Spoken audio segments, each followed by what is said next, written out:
Welcome back to Good Day Atlanta. There's a big blow awaiting students who participated in the government's federal student loan forgiveness program.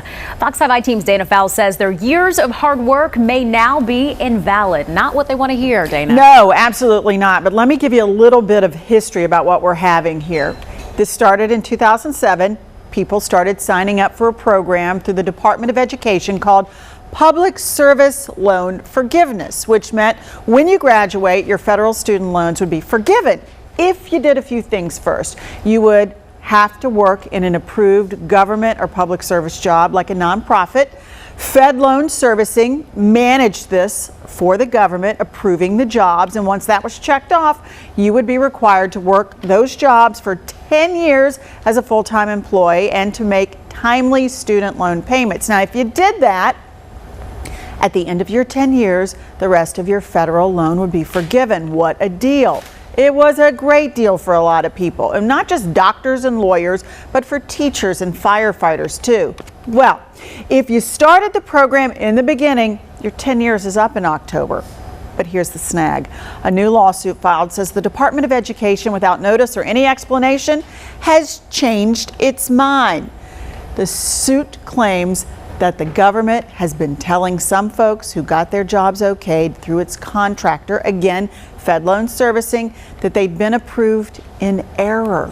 And now they're rescinding that approval. So let's say you've spent years in one of these public service jobs, which by the way are low paying. All of that commitment may be for nothing. So I sat down with an attorney, Chris Armour, who specializes in student loan debt issues. And he says the government says its system is wrong, but it hasn't really made any changes.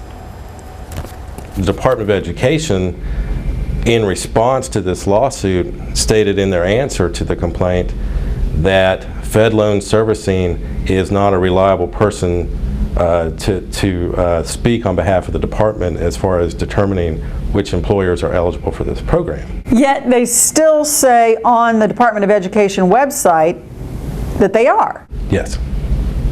That's confusing. It's very confusing. It's insane.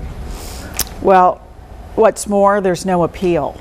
I've reached out to the Department of Education for a comment, but I haven't heard anything back. In their response, though, in the lawsuit, the government admits it has issued denials of eligibility and that the okay for job approval issued by its chosen administrator, FedLoan Servicing, is not necessarily the final okay. Elise?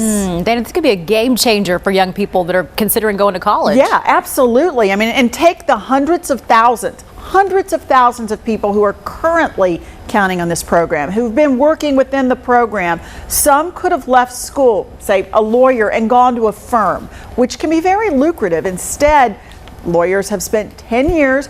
While they have been helping people, they've been earning very little. And not to mention all of these talented people willing to work for nonprofits and such are going to pass when they graduate. So it's still developing. We'll keep track of it. All right, Dana, thank you for the update. We appreciate it.